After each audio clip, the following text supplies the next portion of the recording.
Le 4 novembre, des informations ont circulé dans l'espace informationnel concernant la destruction de fortifications construites sur le territoire ukrainien pour protéger les installations énergétiques. Certaines sources les ont surnommés les bunkers de Zelensky, bien que, selon la description, les constructions ressemblaient davantage à des structures temporaires en béton, avec des volets en fer et des clôtures métalliques autour des transformateurs. L'ensemble était impressionnant, mais il ne s'agissait que d'une apparence de fiabilité. Les habitants locaux affirmaient que les bâtiments étaient censés résister à des impacts directs. Cependant, les bombardements réels ont montré l'erreur des calculs. Même les attaques aériennes les moins puissantes transformaient les fortifications en ruines. Le paradoxe est que tout était présenté comme une nouvelle victoire, mais s'est avéré être un gaspillage insensé de ressources. Sur la ligne de front, la situation continue d'évoluer. L'avancée de Dobroski ressemble à un volcan qui s'éteint puis se réanime. Des informations font état de violents affrontements dans plusieurs localités. Quelque part, nos unités ont légèrement progressé, quelque part, elles ont dû reculer. La ligne de contact est vivante, elle respire et se déplace continuellement. Un analyste militaire, Radov, a rapporté que les combattants avaient maintenu leur position près de Zatisho. Mais dans les villages voisins, les échanges durs de tirs se poursuivent. Sur certaines portions du front, la situation oscille littéralement d'avant en arrière. Aujourd'hui, zone grise, demain quelqu'un entre et s'y retranche. Cela peut sembler insignifiant, mais ce sont ces fluctuations qui épuisent les deux camps. La situation est particulièrement difficile dans les zones où la ligne de bataille traverse les villages. Chaque bâtiment se transforme en une fortification distincte. Les habitants restants vivent dans des caves depuis des semaines, le vacarme est constant et les drones patrouillent le ciel jour et nuit. Aucune stabilité. Tantôt nos troupes capturent un quartier, tantôt les unités ukrainiennes reprennent le territoire. Tout repose sur l'endurance et la persévérance. La situation près de Pokrovsk présente un tableau particulier. Là, les lignes de contact coupent littéralement la ville en deux. La partie nord est toujours sous le contrôle des forces ukrainiennes, tandis que les nôtres progressent progressivement le long des rues, bâtiment après bâtiment. Les affrontements sont intenses, lents dans les rues. Si l'on regarde les cartes, on dirait que quelqu'un a étalé la ligne de front au pinceau. Un quartier est gris, un autre est à nouveau contesté. Selon les informations, il y a également des mouvements en provenance du sud-ouest. Certaines unités se sont retranchées dans de nouveaux points, mais le front fluctue constamment. L'ennemi a également suffisamment de force. Soit ils ont mobilisé des réserves, soit les renseignements ont indiqué des directions favorables. Même une petite contre-attaque peut changer la donne du jour. L'histoire du débarquement héliporté ressemble à une scène de film d'action. Les renseignements ukrainiens auraient sans doute tenté de débarquer des forces spéciales, des forces spéciales pour débloquer le ravitaillement près de Pokrovsk. Mais l'opération a échoué. Un hélicoptère a été abattu et les combattants n'ont pas pu se retrancher. Les versions diffèrent, mais le sens général est le même. Il y a eu une tentative, mais elle s'est terminée tragiquement. Si l'on considère la situation dans son ensemble, toute la ligne de Pokrovsk à Mirnograd ressemble à un immense pendule. Nos troupes s'efforcent de maintenir la défense et d'avancer simultanément. Les forces ukrainiennes agissent donc de la même manière. Courte poussée, percée locale, puis repli. Chaque mètre est conquis de haute lutte. Et bien que nous avancions quelque part, on ne peut pas affirmer que la situation est entièrement sous contrôle. Abonnez-vous à la chaîne Commandor, les dernières nouvelles et les derniers rapports du front. Pendant que tout le monde observe Pokrovsk, il ne faut pas oublier les secteurs voisins. À Mirnograd, la situation est également tendue. Là, les unités russes progressent lentement mais sûrement à travers les quartiers sans nord, où les troupes ukrainiennes ont construit de véritables zones fortifiées. Chaque bâtiment y est fortifié. Sacs de sable, blocs de béton, même des grilles métalliques aux fenêtres. La pression augmente chaque jour. Les experts militaires notent que si nos troupes parviennent à s'emparer de quelques zones fortifiées, la défense de l'ennemi pourrait s'effondrer. Ensuite, c'est l'espace ouvert, les champs, où les drones et l'artillerie ont l'avantage. Mais tout dépend des détails. Les conditions météorologiques, le moral, la vitesse, le ravitaillement. Une seule mauvaise décision et il faut revenir aux anciennes lignes. Il est intéressant de voir comment les deux camps apprennent littéralement sur le tas. Auparavant, ils misaient sur des attaques SAB massives, mais maintenant sur de courtes incursions ciblées. Entrer et se retrancher rapidement, reculer si nécessaire sans perdre de vitesse. De plus en plus d'affrontements ont lieu la nuit avec l'utilisation de caméras thermiques et de drones. Dans les airs, c'est un bourdonnement constant, tantôt des renseignements, tantôt des correcteurs. L'infanterie ne peut plus faire quelques pas sans regarder le ciel. Radov a écrit dans sa dernière analyse que le front ressemble maintenant à une balançoire. Aujourd'hui, succès dans une direction, demain l'ennemi reprend des positions dans une autre. Globalement, rien ne change radicalement, mais en raison des mouvements constants, il y a une sensation de chaos. C'est la guerre moderne sans ligne, sans repos, avec un mouvement perpétuel. Dans ce contexte, la partie ukrainienne rassemble des forces pour une nouvelle poussée. On dit qu'il prépare deux puissants groupements de choc, un près de Dobropolier, l'autre plus près de Gritchino. L'idée est de frapper simultanément Pokrovsk de différents côtés et de percer l'encerclement. Le plan semble logique, mais le risque est énorme car il faut retirer une partie des forces d'autres directions où la défense est déjà à la limite. À en juger par les fuites des chaînes militaires, le matériel et le personnel sont transférés à la hâte. Les wagons-colonnes se déplacent continuellement. Certains écrivent que sur certains secteurs, le front a été littéralement dégarni, décidant de tout miser sur une seule carte. C'est dangereux. Si le pari ne fonctionne pas, les conséquences pourraient être graves. Pokrovsk reste au centre de l'attention. Cette ville est depuis longtemps devenue un nœud dont dépend le ravitaillement de tout le groupement de troupes ukrainiennes dans la région de Donetsk. La perte de contrôle sur celle-ci pourrait déclencher une réaction en chaîne. Les lignes de ravitaillement seront coupées et il deviendra beaucoup plus difficile de maintenir la défense. C'est pourquoi les deux camps tiennent bon de toutes leurs forces. Le commandement ukrainien tire littéralement le maximum des réserves. Même les unités de défense territoriale et les nouvelles recrues, qui étaient auparavant laissées à l'arrière, sont maintenant envoyées à Pokrovsk. Tout cela pour éviter l'encerclement. C'est maintenant leur moment de vérité.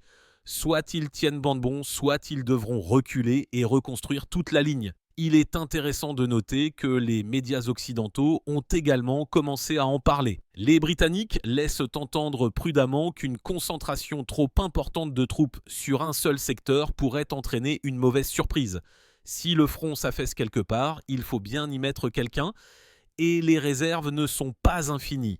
Pendant ce temps, dans le sud, plus près de Zaporojie, les unités russes semblent avoir repris une progression active. Il y a peu d'informations pour l'instant, mais il y a des données sur une réduction progressive de la ligne de défense de l'ennemi. Tout se passe lentement mais sûrement. L'artillerie travaille presque sans interruption et les drones corrigent chaque tir. Il semble parfois que toute la guerre se soit transformée en une compétition de technologie. Qui repérera le plus vite, qui frappera le plus précisément, qui mettra hors service le premier un système de communication ou un radar.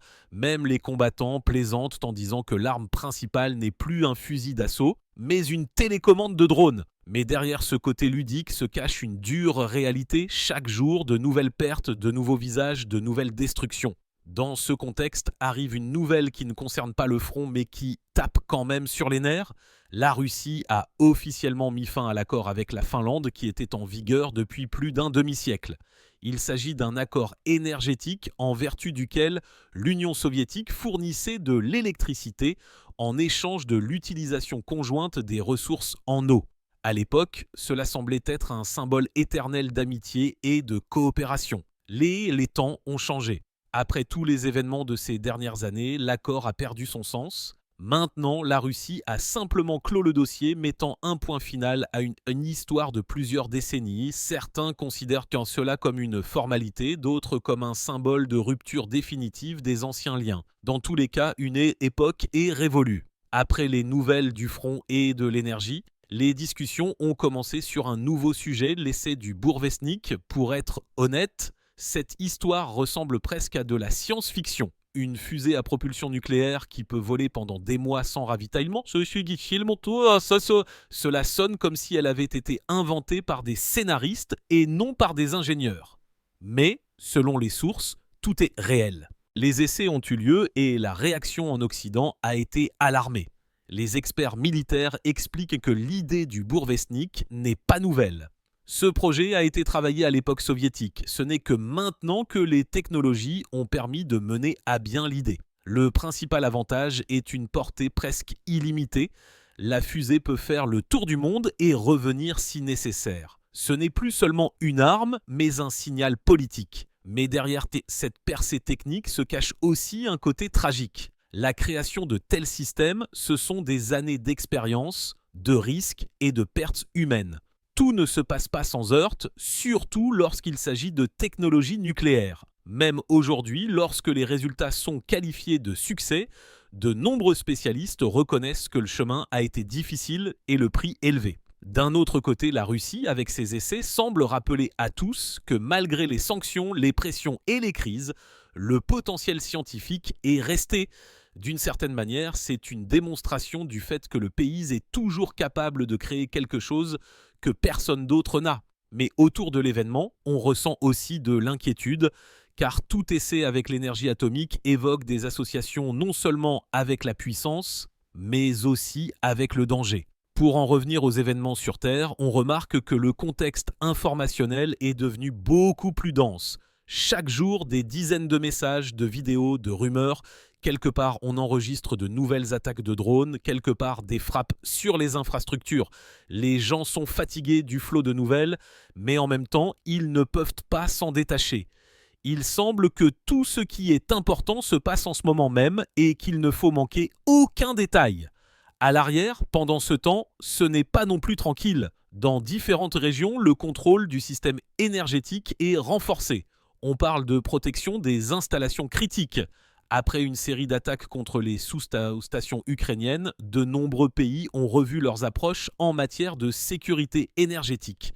Il s'est avéré qu'un simple transformateur peut être non seulement une pièce détachée, mais aussi une cible dont dépend toute une ville. De nombreux commentateurs, en particulier les blogueurs militaires, notent que l'hiver actuel pourrait être un tournant. Tout dépend non seulement des combattants et du matériel, mais aussi des ressources, la chaleur, la lumière, le ravitaillement. Sans cela, aucune armée ne peut tenir longtemps. Par conséquent, les frappes énergétiques ne sont pas seulement une tactique, mais toute une stratégie de pression.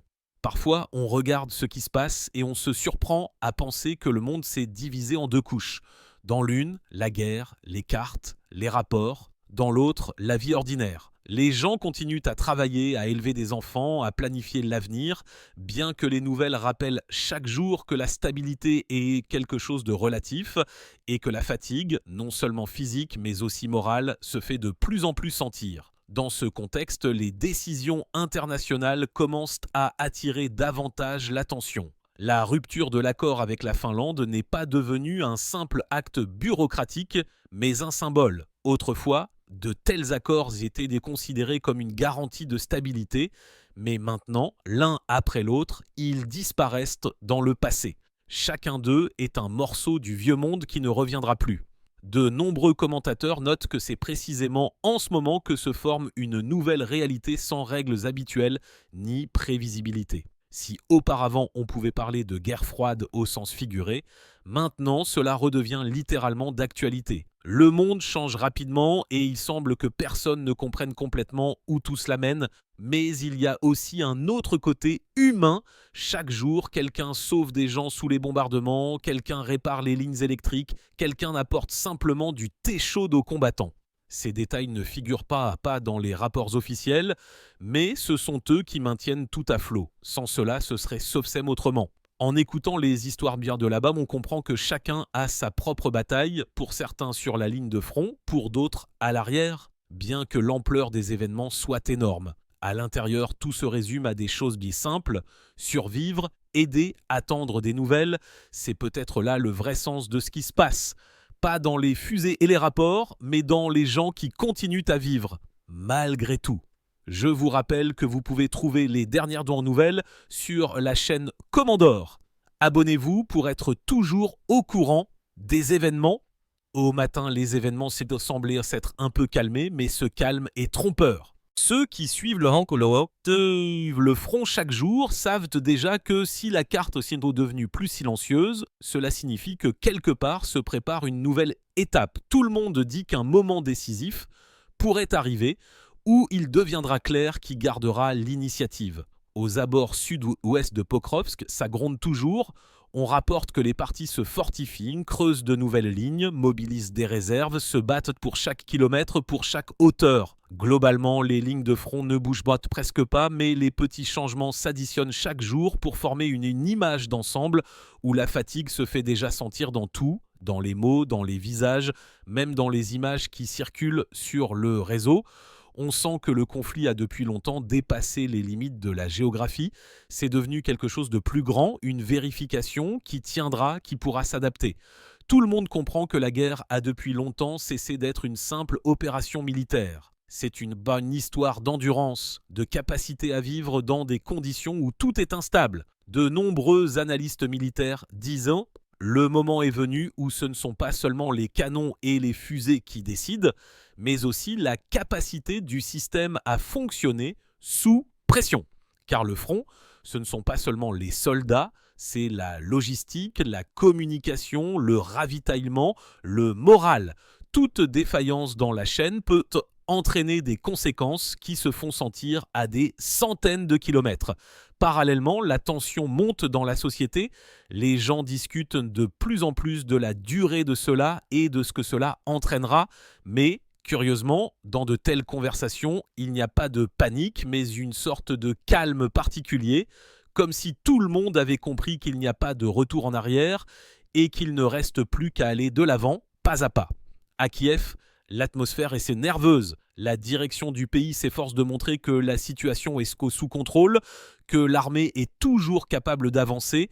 Pour eux, cette phase n'est pas seulement militaire, mais politique. Le succès de l'opération près de Pokrovsk pourrait devenir un argument pour les Alliés, montrer que l'aide n'est pas vaine.